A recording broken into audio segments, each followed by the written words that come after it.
हम आज जानेंगे ऑटिज़म में और सामान्य बच्चे में क्या अंतर है और कैसे है इसका हमें पहचान करना है। सामान्य बच्चा जो होता है 2 माह में मुस्कुराना चालू कर देता है। देखिएगा, ऐसा रखे रहोगे और तुरंत वो मुस्कुरा देगा, या हम उसको किसी भी प्रकार का आवाज़ करते हैं तो वह मुस्कुरा कर जवाब देता है। 4 माह का हो जाता है बच्चा तो बड़बड़ाना चालू कर देता है। बच्चा जब 6 माह का हो जाता है तो अपने नाम का जवाब देता है, मतलब रिस्पॉन्ड देगा। जैसे हम उसको बोलेंगे खेले देखो, नानू देखो, तो वह रिस्पांस देना चालू कर देता है। इसी प्रकार से 9 माह का जब बच्चा हो जाता है तो वह दूसरे की आवाज़ को पूर्णतः समझ जाता है और जानने का प्रयास करता है, और वह नकल भी अनुकरण भी करता है। बेटा इसको कुछ ये बोलते हैं ना, हम लोग कुछ कुछ करवाते रहते हैं, एक्टिविटीज़ कराते हैं, तो वो एक्टिविटीज़ करता है, नकल करता है। जैसे बाऊ कैसे आता है, कौन क्या करता है, इस प्रकार की जो रिस्पॉन्डिंग बच्चा देना चालू कर देता है। जब वह 1 साल का हो जाता है बच्चा तो वह इशारों को समझ जाता है, इशारों का प्रयोग करता है। जैसे उसको पानी चाहिए तो वह आपको पकड़कर पानी वाली जगह पर लेके चले जाएंगे, ये चाहिए। और छोटे छोटे जो वर्ड्स हैं, मम चाहिए, ऐसा करके वो बोल नहीं पाएगा लेकिन वो इशारा से बता देगा कि मुझे ये चीज़ चाहिए, इस चीज़ की मुझे रिक्वायरमेंट है। उसी प्रकार से जब बच्चा 1.5 साल का हो जाता है तो वह खेल खेलना चालू कर देता है, काल्पनिक खेल खेलना चालू कर देता है। काल्पनिक खेल एक ऐसा खेल है जिसमें बच्चा यहाँ पर बहुत अच्छा बोलने के लिए, स्पीक करने के लिए सीखता है। वो खेलता रहेगा, बड़बड़ बड़बड़ बड़बड़ बड़बड़ करता रहता है। ऑटिज़म में भी यही चीज़ देखने को मिलता है। जब बच्चे का आवाज़ खुल जाता है, ब्रेन अच्छा आ जाता है, जो 2 1.5 साल के बच्चे जो हरकतें करता है, जो बड़बड़ बड़बड़ करता है, वो 5 साल के ऑटिज़म वाले बच्चे भी उस चीज़ को करना चालू कर देते हैं। इसी से हमें पता चलता है कि हमारा बच्चा रिकवर होना चालू हो गया है।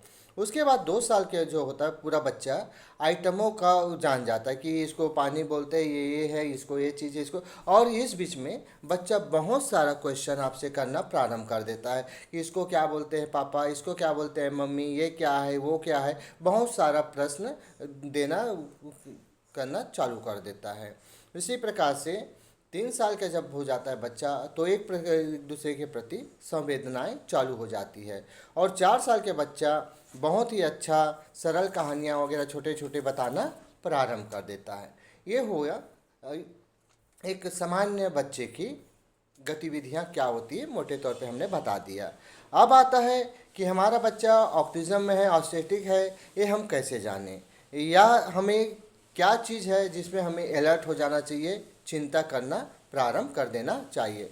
जैसे वह बच्चा कभी खिलौना के साथ नहीं खेल रहा है, आपके तरफ हम लोग बार बार उसको पुचकार रहे हैं, कह रहे हैं, कुछ भी कर रहे हैं, फिर भी वो रिस्पांस नहीं दे रहा है, किसी भी प्रकार के वह प्रतिक्रिया नहीं देता है, आपके तरफ नहीं देखता है, या दूसरे की भावनाओं के प्रति उसको किसी भी प्रकार का कोई लगाव नहीं है, या एक ही शब्द को बार बार दोहराता है, बार बार उस चीज़ को रिपीटेशन करेगा, इकोलिया करेगा, तो समझ लीजिए हमें अपने बच्चे के प्रति अलर्ट हो जाना है।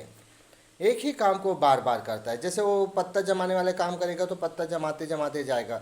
वो खिलौना वाले में अधिकतर देखना एक ही लाइन से वो खिलौना को जमाते जमाते जाएगा और उसी उसी काम को बार बार करता है। तो इसमें है, और एक ही चीज़ के वो पसंद करता है। जैसे वह दाल चावल खाएगा तो सिर्फ दाल ही चावल खाएगा, हम उसको किसी भी प्रकार की सब्जी देंगे तो खाना नहीं खाएगा। तो एक ही प्रकार की चीज़ों को ये बच्चे अपना पसंद करते हैं, खाने में भी पसंद करते हैं और खेलने में भी पसंद करते हैं। खेलेगा तो कार को खेलेगा, तो कार खेलेगा तो उसका जो ऊपर वाले घूमने वाले चीज़ों को खेलता है। पंखा को देखेगा, फैन को देखेगा तो घूमने वाला फैन को देखता रहेगा, नल को चालू करके पानी गिराने वाले चीज़ों को देखता रहेगा। इस प्रकार से यदि बच्चे हरकत कर रहे हैं, छोटी छोटी हरकत कर रहे हैं, तो हमें अलर्ट हो जाना चाहिए। बच्चे का स्वाद उसको पता नहीं चलता है कि ये क्या स्वाद है, ये स्वाद नहीं है, तो हमें थोड़ा सा अलर्ट हो जाना चाहिए। यदि बच्चा किसी भी प्रकार का हमें रिस्पॉन्स नहीं दे रहा है, रिस्पॉन्डिंग नहीं कर रहा है, तो हमें अलर्ट हो जाना चाहिए और बच्चे को लर्निंग कराना चाहिए। मैं बार बार बोलता हूँ, लर्निंग ही एक माध्यम है जिससे हम बच्चे को ना ऑटिज्म से हम मुक्त कर सकते हैं। बच्चे को बार बार सिखाना है आपको, और एक बार बार सिखा के हम बच्चे को नॉर्मल अवस्था में ला सकते हैं, कर सकते हैं। इसके अलावा और कोई चारा नहीं है, इसके अलावा कोई उपाय नहीं होता है।